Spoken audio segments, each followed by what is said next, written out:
Shalom saudara-saudari terkasih, sidang jemaat yang diberkati. Jumpa lagi dalam ruang kesaksian.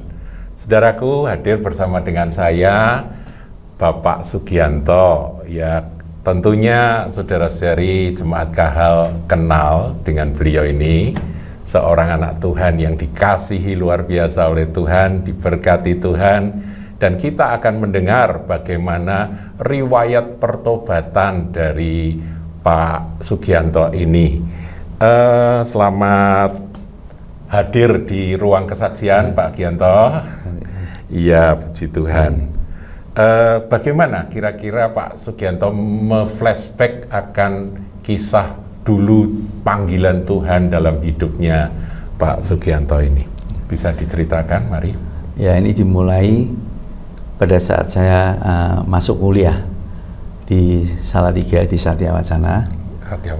Sebelumnya memang saya kenal Tuhan tapi tidak begitu tahu tentang Tuhan.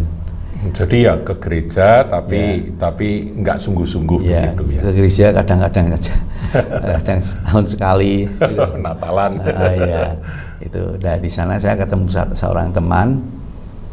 Mungkin Bapak Ibu juga sudah tahu bahwa Pak Hani itu teman saya juga. Oh, Pak Hani yang sekarang di Thailand itu ya. Oh. Itu kan sama-sama satu jurusan dengan saya. Oh, satu kampus ya, satu kampus dan satu fakultas. Satu fakultas, bahkan satu kos kemudian. Satu kos? Ya. Oh, berarti dekat sekali ya. Dulu kan sering. Ini kasih salam Pak Hani. Ya, salam Pak Hani buat Pak Hani. Salam di Thailand. Nah, di Salatiga sering Pak Hani kan kasih saya kadang bimbingan rohani, kadang kasih saya firman, untuk saya bisa ngikut Tuhan gitu. Tapi waktu itu hati saya kan belum terbuka, gitu. Belum terbuka sampai suatu saat ada kebaktian Natal di Salatiga di GKI. Saat itu saya ikut diajak satu teman, tapi bukan Pak Hani. Di sana saya mulai kebaktian pada saat puji-pujian, penyembahan. Masih ingat lagunya apa, Pak? Itu pas lagunya apa ya? Haleluya apa ya itu ya? Gitu ya. Penyembahan ya. Di GKI kan mungkin penyembahannya tidak ada bahasa roh sih. Cuma lagu haleluya gitu pas perayaan Natal. Tahu-tahu Tuhan tuh kasih saya bahwa di flashback dosa-dosa saya sebelum ikut Tuhan. Dosa masa lalu, dosa sejak SMA, kenakalan saya di flashback semua. Akhirnya saya merasa bahwa kok seperti itu Tuhan mesti berkenan kepada saya. Saat itu tuh saya dapat urapan dari Tuhan, dapat kasih mula-mula dari Tuhan, dan itu terus saya merasakan tidak kuat sampai saya nangis. Akhirnya saya jatuh. Jatuh dan tidak ada yang nopang, jatuh aja gitu kan banyak orang. Terus kan bikin heboh itu, Pak. Ya, kebetulan ada 1-2 teman yang dekat saya, terus akhirnya nyamperin saya. Nah, saat itu saya salah jatuh itu saya baru tahu bahwa ada kasih Tuhan gitu loh, menjamah saya. Rasanya seperti apa itu, Pak? Wah, tuh, kalau saya utarakan dengan kata-kata terus ya sulit ya. Indah rasanya sekali. Rasanya ada damai sejahtera, ada sukacita, rasanya hidup tuh ayem, tentrem gitu loh. Ya. Tidak pernah pengalaman perasaan seperti itu dialami sebelumnya. Perasaan damai sejahtera yang luar biasa saat itu. Ya, setelah kejadian itu saya mulai belajar kenal Tuhan. Tiap hari saya mulai baca firman, memperdalam firman ini supaya tahu bahwa ingin tahu karakter Tuhan seperti apa, kasih Tuhan seperti apa. Nah, itu saya jalani terus tiap hari. Bersama Pak Hani itu ya? Ya, Pak Hani satu kos ya itu. Jadi bareng-bareng persekutuan. Ya, persekutuan ya. Selanjutnya itu ikut persekutuan bareng Pak Hani sama Pak Roy, bareng itu di Hukum ini. Nah, setelah saya bertobat itu, saya merasakan bahwa kasih Tuhan itu senantiasa ada menyertai saya. Nah, mungkin walaupun keadaan saya, keuangan saya itu sangat mepet sekali. Untuk jadi waktu minim sekali. Untuk kuliah tuh saya sedikit maksa, mungkin kakak saya yang tertua yang belum menikah. Ya, saya pengen kuliah, saya bilang gitu. Tapi memang keuangannya mepet. Akhirnya kakak saya juga ya sudah enggak apa-apa. Itu memang akhirnya tiap bulan saya dikasih uang yang sangat minim. Iya. 30% dari teman-teman lah. Oh, cuma 30%. perbandingannya kalau teman-teman. Ya, kalau teman-teman 150, saya 50.000. Oh, itu, apa cukup itu, ya, Pak? Ya, enggak cukup. Itu all in ya. All in, all ya? in untuk bayar uang kuliah, untuk biaya hidup, untuk biaya kos. Waduh. Jadi hampir enggak cukup. Akhirnya saya juga menyesuaikan diri. Misalnya, mencukupkan diri. Ya, mencukupkan diri. Misalnya kalau mereka teman-teman bisa makan 3 kali, ya saya cuma 1 kali. Ya, kan kurus Pak waktu ya, itu. Tapi ya tidak kurus-kurus amat sih. Ya, cuma saya bersyukurnya apa? Saya sudah kenal Tuhan. Oh, itu ya, penting sudah sekali kenal ya. Tuhan, sehingga dalam keadaan susah pun saya merasa ada sukacita, ada damai sejahtera, dan ada tangan Tuhan yang senantiasa menopang saya. Ya. Jadi saya tidak pernah ngeluh. Itu saya merasakan itu ada sukacita, walaupun serba kurang. Serba mepet ya, serba mepet ya. Serba kekurangan. Jadi seperti itu kehidupan selanjutnya tetap saya dalam kekurangan terus toh. Itu yaitu saya jalani makan sehari 1 kali, itu pagi tidak pernah makan itu, tapi teman-teman tidak ada yang tahu. Prinsip saya memang saya tidak mau ada teman yang tahu. Pernah suatu saat kejadian saya tidak kehabisan uang, ya kehabisan uang, tidak ada uang sama sekali. Saya punya teman kos. Ya, tapi prinsip saya memang saya tidak mau berhutang. Akhirnya saya cuma berdoa. Akhirnya saya nahan apa? Tidak makan puasa. Itu bukan puasa Pak, itu kepepet ya. Kepepet. Puasa terpaksa. Ya. Sampai akhirnya hari kedua kira-kira jam 7 atau jam 8 saya sudah 2 hari nggak makan, cuma minum. Akhirnya saya bilang ke Tuhan, gini terus saya tidak kuat, gitu. Fisik harus butuh makanan karena harus saya kuliah juga. 2 hari. Ya, itu kuliah tetap jalan, ya. Tapi nggak ada makanan. Ya, tapi teman satu kamar saya tidak ada yang tahu kalau saya tidak makan. Akhirnya malam hari jam 8 itu tahu-tahu ada saudara saya datang dari luar kota habis keliling. Dia mampir ke tempat saya dan dia kasih uang saya 10.000. Waduh. Nah, puji Tuhan, itu berarti 10.000 kan buat saya itu bisa 1 minggu. Itu untuk hidup 1 minggu. Untuk 1 minggu. Itu satu pengalaman yang juga buat saya luar biasa. Tuhan memelihara hidup saya. Itu waktu berjalan terus, ya toh, tidak dalam keadaan kekurangan. Itu sampai suatu saat saya semester 4 itu sudah merasa tidak kuat karena dengan uang sekian kan kebutuhan semakin tinggi untuk kuliah, untuk beli alat-alat, ya toh, untuk biaya hidup. Akhirnya saya teriak sama Tuhan, Tuhan gini terus saya tidak kuat loh, bilang itu.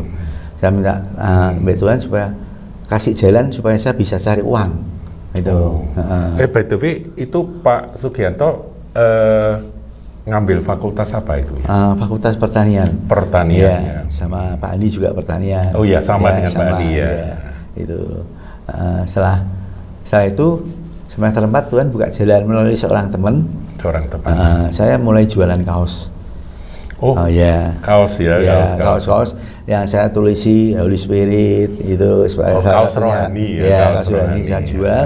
Sudah mulai diberkati Tuhan. Kemudian ada satu teman lagi yang belajar dari saya itu bikin figura dinding.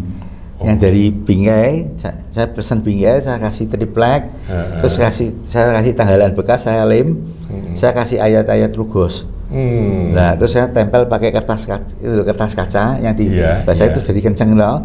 Nah, saya titip-titipkan ke toko rohani di Salatiga. Kalau di Semarang pernah di Betania itu. Nah, saya mulai jualan itu kalau pas hari Sabtu pulang, saya bawa ke Semarang. Kalau di Salatiga ya saya titipkan di Salatiga. Jadi sisa-sisa kalender dipotong yang pemandangan bagus-bagus, terus dikasih ayat pakai rugos. Dulu ada zaman rugos pakai ayat-ayat itu. Ayat-ayat ya. Tapi kalendernya kadang bukan sisa, kadang ada yang mereka nggak pakai itu 1 tahun itu, tapi kalender yang gede-gede. Kabarnya dulu kalender gede-gede, tak potong kasih itu.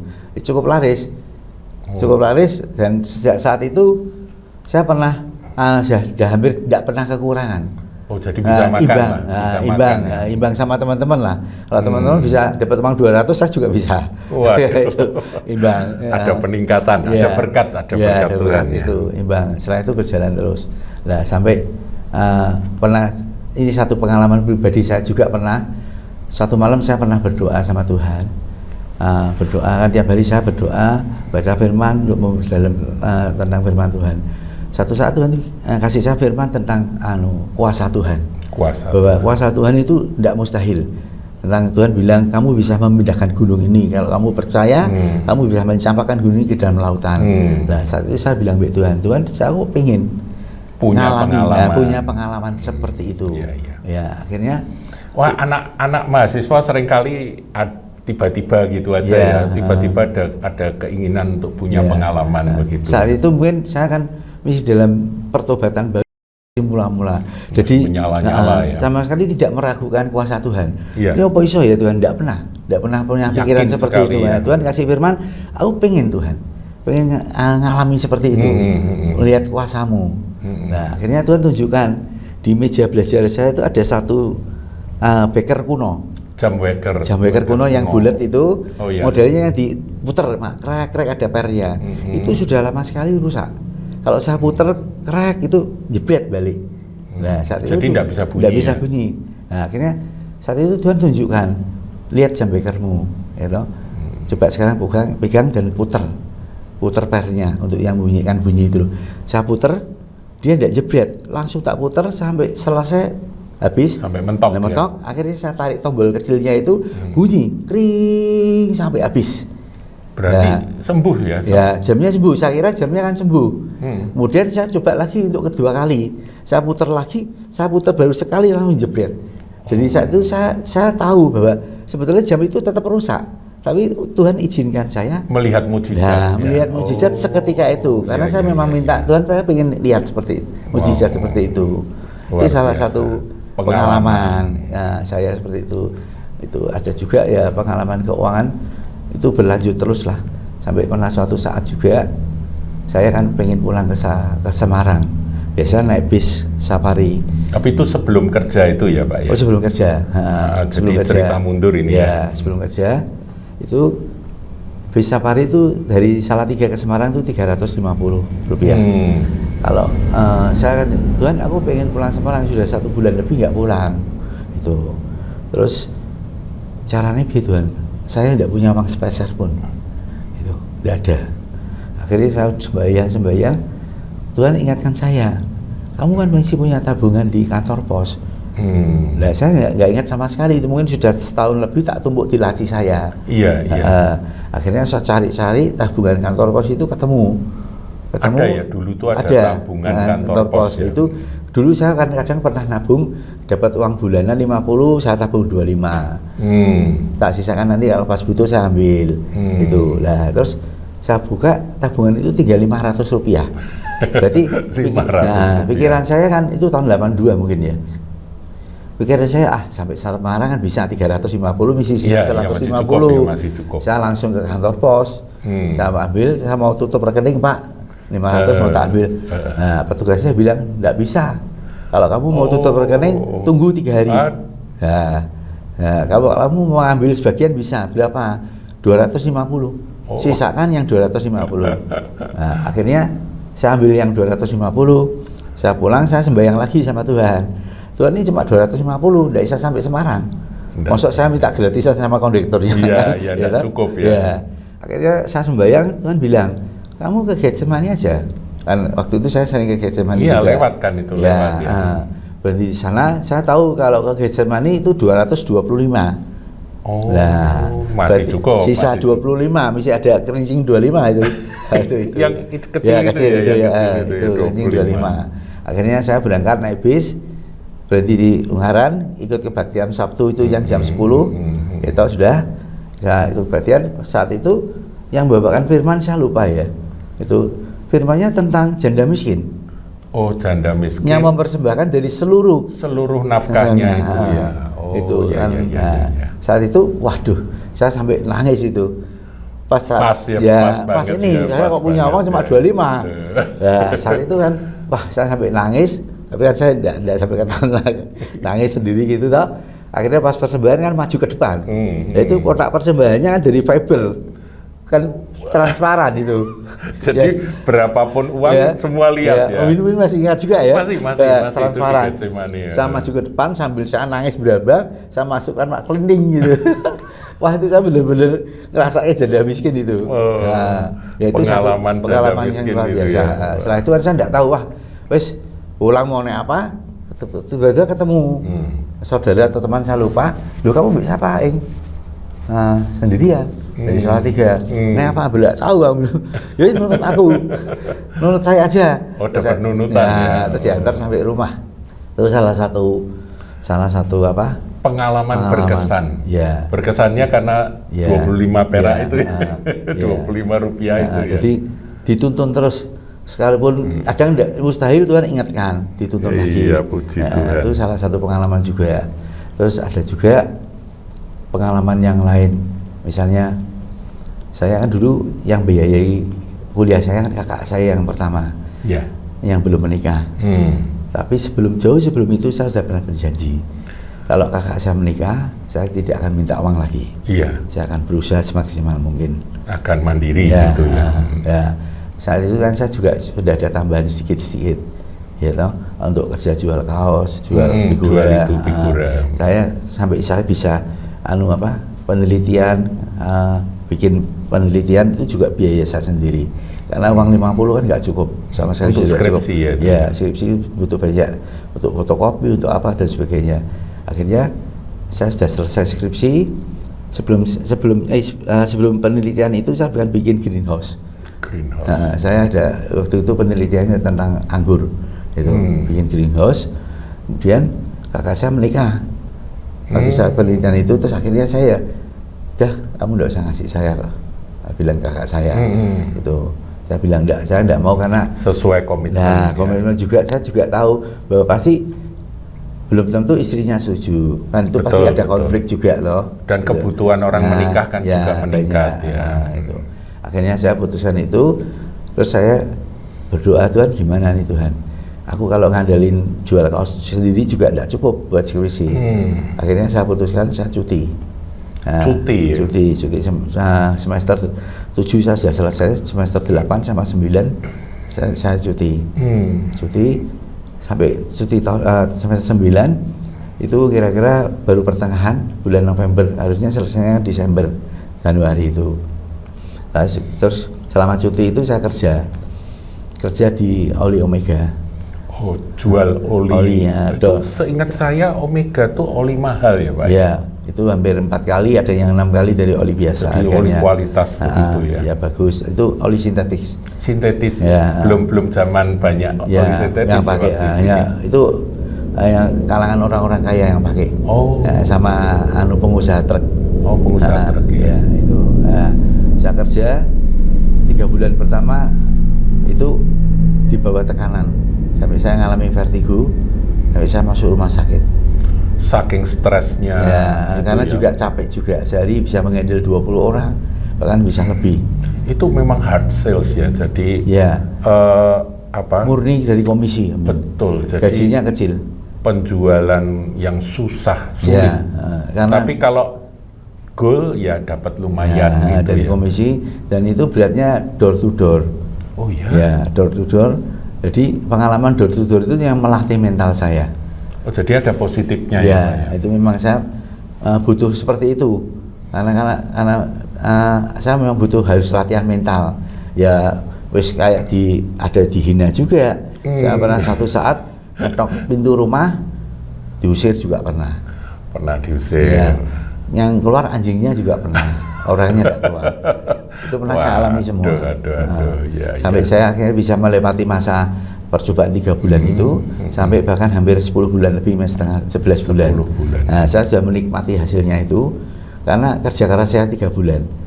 Itu bahkan dalam jangka 6 bulan itu saya sudah bisa beli mobil kecil. Wih, luar biasa ya. Pickup yang ST20. Yang trung mobilnya.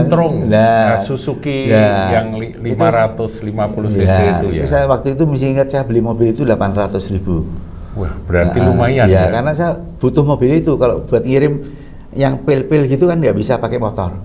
Ya, butuh beli itu. Setelah kurang lebih 10 bulan gitu kan, kakak saya mulai ribut. Kok saya tinggal nyelesain skripsi, tinggal ujian kok ditinggal.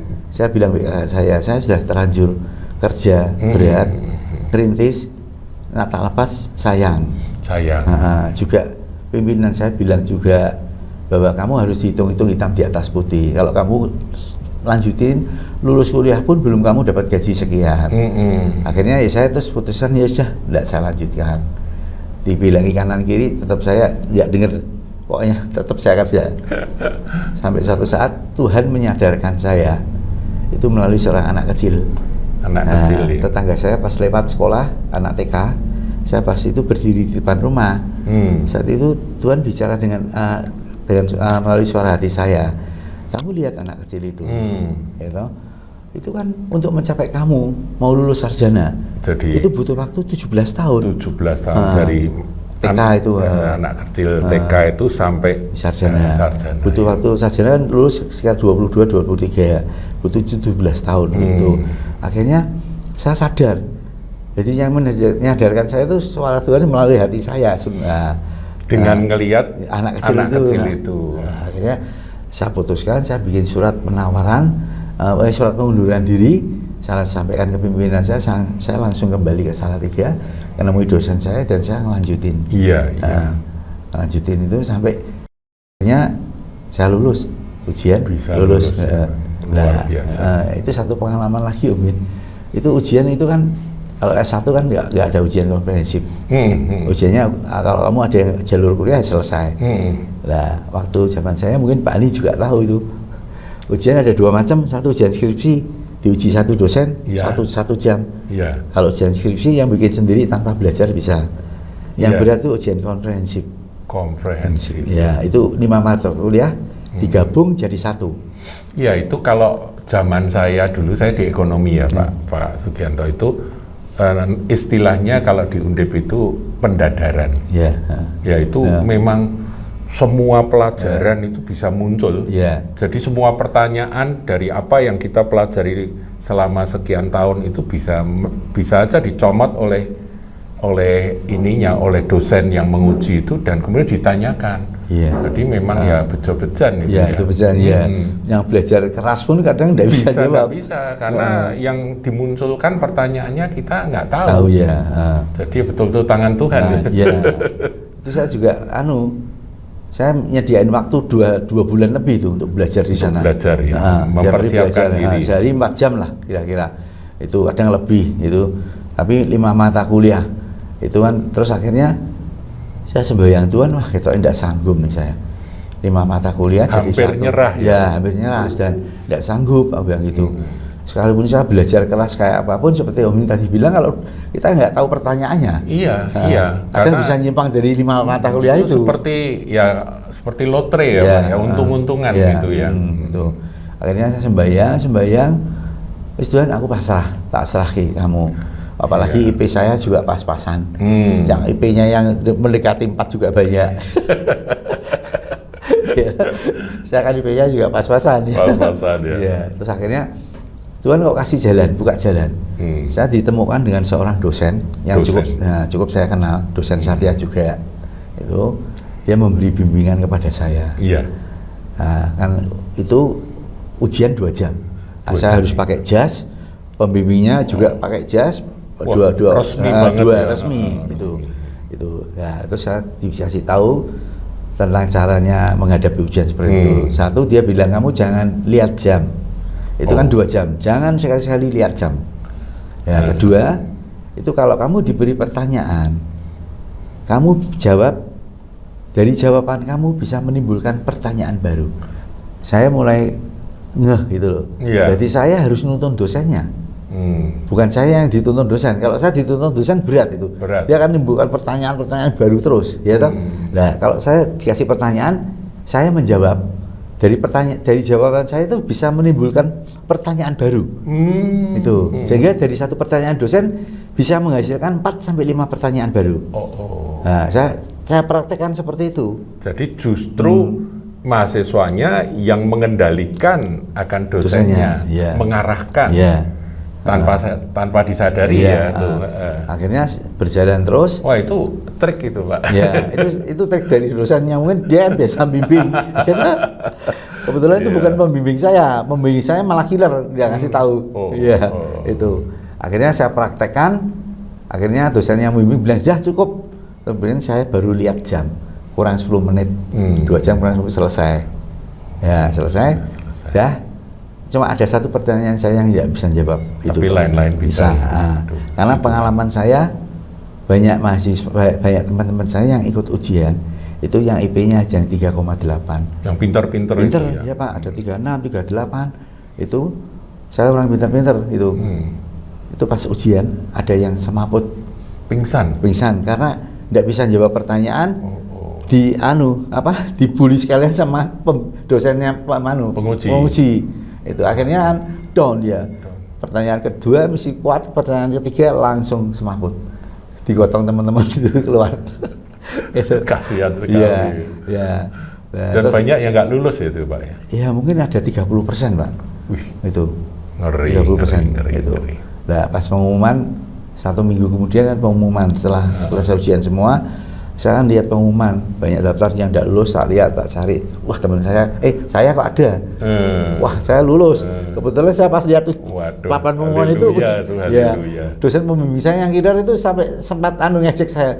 Kamu lulus toh dong, Pak gitu. Itu pengalaman selama saya masa kuliah. Iya. Itu. Bapak Ibu, saudara-saudari terkasih, ini nostalgia dari Pak Sugianto ini luar biasa. Mungkin kalau yang mendengarkan kesaksian ini di antara Anda ada anak-anak muda, ada mahasiswa-mahasiswi yang mungkin mirip kondisinya seperti apa yang dialami oleh Pak Sugianto. Saudaraku, ingat, sekali-kali Tuhan Bapa kita yang di sorga, di dalam nama Yesus tidak akan pernah meninggalkan kita. Ya, kita kan semua tahu ya firman Tuhan yang katakan burung di udara dia pelihara, bunga di padang dia hiasi, apalagi anak-anaknya. Tapi juga pernah ngalami ujian seperti yang tadi diceritakan, sempat nggak makan 2 hari, tapi begitu memang sudah nggak kuat, teriak sama Tuhan, langsung ada pertolongan. Jadi tidak pernah terlambat pertolongan yang dari Tuhan. Bahkan Tuhan juga membuka jalan bagaimana ide itu bisa muncul untuk bisa menghasilkan uang ya, dengan cara-cara yang pada zaman itu ya ide itu dari Tuhan. Bisa jual figura lah, bisa jual kaos lah, dan akhirnya bisa mencukupkan diri. Nah, Bapak Ibu saudari, kita tentunya rindu untuk mendengarkan kesaksian lebih lanjut dari Pak Sugianto ini.